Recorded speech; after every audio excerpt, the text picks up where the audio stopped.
नमस्कार, मी डॉक्टर मच्छिंद्र वांगर महाराष्ट्रातील हवामान परिस्थितीसंदर्भात ताजा अंदाज देणार आहे. बंगालच्या उपसागरात नव्याने तीव्र कमी दाबाची निर्मिती होऊ लागली आहे. उत्तर भारतातही एकापाठी एक WD येत आहेत. त्यामुळे वातावरणात बदल होणार हे मात्र निश्चित आहे. मात्र आता ईशान्य मान्सूनचा प्रभाव संपुष्टात येत असल्यामुळे वातावरणात मोठे बदल होणार आहेत. थंडीचं प्रमाण वाढणार आहे. उत्तर भारतातील WDमुळे निर्माण होणाऱ्या पावसाच्या वातावरणामध्ये गारपिटीची शक्यता वाढणार आहे. या सर्व पार्श्वभूमीवर यापुढचे अंदाज महत्त्वाचे आहे. उद्या 18 तारखेला आपण बघतो की थंडीची लाट महाराष्ट्रामध्ये कायम राहणार आहे. विदर्भ, मराठवाडा, मध्य महाराष्ट्र, पश्चिम महाराष्ट्र, उत्तर महाराष्ट्र अशी थंडीची लाट कायम आहे. कोकणात थंडी असणारच आहे, परंतु थोडी प्रमाण कमी असेल. या थंडीच्या लाटेचा प्रभाव 19 तारखेलाही कायम आहे. थंडीचं प्रमाण 20 तारखेला हलकंसं कमी व्हायला सुरुवात होणार आहे. 21 तारखेला आपण बघतो थंडी बऱ्यापैकी कमी होईल. 22 तारखेला महाराष्ट्रात थंडी असणारच आहे, परंतु तिचं प्रमाण हलकंसं कमी होणार. तिचं थंडीच्या लाटेच्या स्वरूपात ती असणार नाही. आपण बघतो हलकी थंडी महाराष्ट्रात कायम राहणार आहे, परंतु तीव्रता तिची कमी होईल. पूर्व विदर्भात थंडीच्या लाटेचा प्रभाव 23-24 तारखेला असण्याची शक्यता आहे. 25 तारखेलाही विदर्भात थंडी कायम असेल. इतरत्र थंडीचं प्रमाण बऱ्यापैकी कमी होईल. साधारण 26-27 नंतर पुन्हा थंडी वाढू लागेल असा एक अंदाज तयार होतोय. आपण या ठिकाणी बघतो की बंगालच्या उपसागरामध्ये कमी दाबाचं क्षेत्र तयार झालंय. त्याची तीव्रता हळूहळू किनारपट्टी भागात बंगालच्या उपसागराच्या तयार होईल.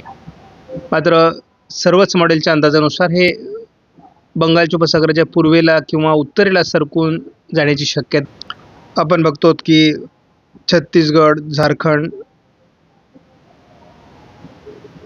ओरिसा, पश्चिम बंगाल असं हे सरकण्याची शक्यता आहे. काल GFS मॉडेलने महाराष्ट्रामध्ये 21-22 तारखेला पाऊस दाखवला होता, परंतु आज मात्र तो पाऊस दाखवला जात नाहीये. आपण बघतो की 27 तारखेपर्यंत जवळपास महाराष्ट्रात पुन्हा पावसाळी परिस्थिती निर्माण होणार नाही असा अंदाज आहे. मात्र एक WD 27 नंतर प्रभावी होण्याची शक्यता आहे. सध्या आपण बघतो की बंगालच्या उपसागरामध्ये जरी तीव्र कमी दाब तयार झाला तरी त्याचा अंदाज भारताच्या भूभागाकडे नसून पूर्व भारताकडे सरकण्याचा आहे. आपण बघतो की बंगालच्या उपसागरामध्ये तीव्र कमी दाब तयार होतोय. त्यामुळे महाराष्ट्रात जोरदार पाऊस पडेल अशा प्रकारचा अंदाज यापूर्वी अनेक हवामान तज्ज्ञांनी दिलेला आहे. मात्र हा अंदाज आता बदलतोय. आपण बघतो की ओरिसा, छत्तीसगड, झारखंड, पश्चिम बंगाल असं हे वातावरण सरकतंय. 20 तारखेला देखील आपण बघतो की हे वातावरण पूर्णतः पूर्व भारताच्या दिशेने सरकू लागलं आहे. कमी दाबाची तीव्रता वाढते, परंतु विरुद्ध दिशेने कमी दाब गेल्यामुळे महाराष्ट्रावर त्याचा परिणाम होताना दिसत नाही.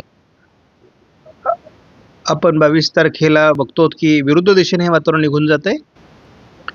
28 तारखेला पुन्हा हवामानाचा अंदाज थोडा बदलतोय की जेणेकरून उत्तर भारतात WD आणि दक्षिण भारतात थोडं पावसाळी वातावरण तयार होत असल्यामुळे महाराष्ट्रात पुन्हा पावसाळी वातावरणाचे संकेत आहेत.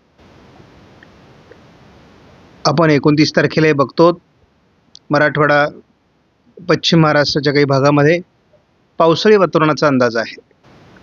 29 तारखेला आपण थोडं पावसाळी वातावरण महाराष्ट्रात तयार होण्याचा अंदाज दिसतोय, परंतु हे अंदाज सारखे बदलत आहेत. त्यामुळे आपण यावर दररोजची अपडेट बघणं आवश्यक आहे. आणि यापुढे जे पावसाचे वातावरण तयार होईल ते मुख्यत्वे करून WDमुळे होईल. एखादा कमी दाब बंगालच्या उपसागरात तयार होऊ शकतो, परंतु आता खास करून 31 डिसेंबरपर्यंतचं जे वातावरण असतं त्यालाच आपण ईशान्य मान्सून म्हणतो आणि त्यानंतर मात्र ईशान्य मान्सूनचा प्रभाव संपलेला असतो. आपण धावता आढावा जर बघितला तर जे चेन्नईच्या दरम्यान कमी दाबाचं क्षेत्र तयार झाले हे भूभागावर सरकणं अपेक्षित होतं आणि तसंच झालं असतं तर महाराष्ट्रामध्ये बऱ्यापैकी पाऊस झाला असता. हा पाऊस झाला असता तर ज्वारीसारखी पिकांना किंवा जे कोरडवाहू पिकं आहेत त्यांना त्याची मदत झाली असती. परंतु हे वातावरणच मुळात विरुद्ध दिशेने जात असल्यामुळे याचा महाराष्ट्राच्या वातावरणावर फारसा परिणाम होईल असं तर वाटत नाही. आपण 20-21 तारखेला बघतो की विशाखापट्टणमपासून याची तीव्रता वाढून हे भुवनेश्वर किंवा अगदी कोलकाता, बांगलादेश असं सरकणार आहे. शिवाय फार तर ओरिसा, छत्तीसगड, झारखंड पश्चिम बंगाल असा त्याचा वातावरण निर्मिती होण्याची शक्यता आहे. परंतु भूभागावर न सरकल्यामुळे याचा फारसा परिणाम महाराष्ट्रावर होणार नाही. आपण बघतो की तीव्र कमी दाबाची निर्मिती होऊन हे थोडं विरुद्ध दिशेने जात आहे. आपण 17 तारखेपासून 31 तारखेपर्यंत जर अंदाज बघितला तर एक 28-29 तारखेला बीड, नांदेड, लातूर, सोलापूर, सांगली किंवा अगदी चंद्रपूर, गडचिरोली भागामध्ये पावसाचं वातावरण तयार होण्याचा एक नवीन अंदाज तयार होतोय. परंतु हा अंदाज पुढचा असल्यामुळे यात देखील काही बदल होऊ शकतो. साधारणपणे आपण बघतो 27 तारखेला थोडं बंगालच्या उपसागराच्या दिशेने वातावरणाची निर्मिती होईल. 28 तारखेला हे वातावरण महाराष्ट्र दिशेने सरकणार आहे. 28 तारखेला हे वातावरण महाराष्ट्र दिशेने सरकेल. याचं मुख्य कारण आहे उत्तर भारतात त्याच काळात WD असल्यामुळे हे पावसाळी वातावरण महाराष्ट्रात सरकण्यासाठी अनुकूल स्थिती आहे.